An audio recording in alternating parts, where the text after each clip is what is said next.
সুপ্রিয় দর্শক, আসসালামু আলাইকুম। কেমন আছেন আপনারা সবাই? কাছে এবং দূরে যে যেখান থেকে আমার এই ভিডিওটি দেখছেন, আশা করছি সকলেই অনেক অনেক ভালো আছেন। আজকে আমি আপনাদের সাথে শেয়ার করব শিং মাছ এবং আলু দিয়ে খুবই সহজ এবং মজাদার একটি রেসিপি। যারা নতুন রাঁধুনি তারা আমার এই রেসিপিটি দেখে শিং মাছ এবং আলু রান্না করে নিতে পারেন। আশা করছি আজকের ভিডিওটি আপনাদের কাছে ভালো লাগবে। প্রথমেই আমি দিয়ে দিচ্ছি 2 চামচ পেঁয়াজ বাটা, দিয়ে দিচ্ছি হাফ চা চামচ রসুন বাটা, দিয়ে দিচ্ছি হাফ চা চামচ জিরা বাটা, দিয়ে দিব পরিমাণ মতন লবণ, দিয়ে দিচ্ছি ধনিয়া গুঁড়া 1 চা চামচ, দিয়ে দিচ্ছি হলুদের গুঁড়া পরিমাণ মতন, দিয়ে দিব মরিচের গুঁড়া পরিমাণ মতন, এখন দিয়ে দিব পরিমাণ মতন সয়াবিন তেল। এখন সব মশলাগুলো চামচের সাহায্যে নেড়ে চেড়ে ভালো করে কষিয়ে নিব। মশলাটাকে কিছুক্ষণ কষিয়ে নিয়ে আমি এখানে দিয়ে দিব সামান্য পরিমাণের পানি।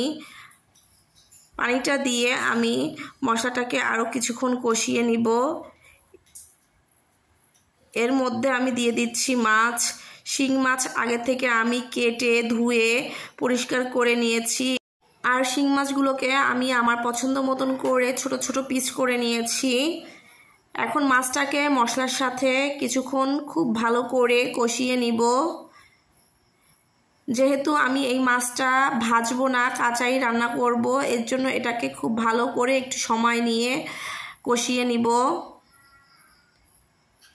মাছটাকে কিছুক্ষণ কষিয়ে নিয়ে এখন এর মধ্যে দিয়ে দিব আমি আলুটাকে আমি আগের থেকে ভালো করে কেটে ধুয়ে নিয়েছি। এখন আলুগুলো আমি মাছের মধ্যে দিয়ে দিচ্ছি। আলু এবং মাছটাকে আমি আরও কিছুক্ষণ একসাথে কষিয়ে নিব। আমার ভিডিওটি দেখতে দেখতে যারা এ পর্যন্ত চলে এসেছেন, প্লিজ ভিডিওটিতে একটি লাইক দিয়ে পুরো ভিডিওটি দেখে নেবেন। আশা করছি আজকের রেসিপিটি আপনাদের কাছে ভালো লাগবে। আমি মাছ এবং আলুটাকে কিছুক্ষণ কষিয়ে নিয়ে এখন এর মধ্যে দিয়ে দিব পরিমাণ মতন পানি। মাছ এবং আলুটা সিদ্ধ হওয়ার জন্য এখন একটা ঢাকনা দিয়ে ঢেকে আমি এটাকে রান্না করে নিব। কিছুক্ষণ পরে ঢাকনা তুলে একটু নেড়ে দেখে নিচ্ছি যে আলুটা সিদ্ধ হয়েছে কিনা। এরপরে ঢাকনা দিয়ে ঢেকে আমি আরও কিছুক্ষণ রান্না করে নিয়েছি। আলু সিদ্ধ হয়ে গিয়েছে আর মাছটাও হয়ে গেছে। এখন আমি এর মধ্যে দিয়ে দিব ভেজে গুঁড়া করে রাখা জিরা গুঁড়াটা দিয়ে আমি এটাকে 1 মিনিটের মতন জাল করে নিব। 1 মিনিট পর নামিয়ে পরিবেশন করব।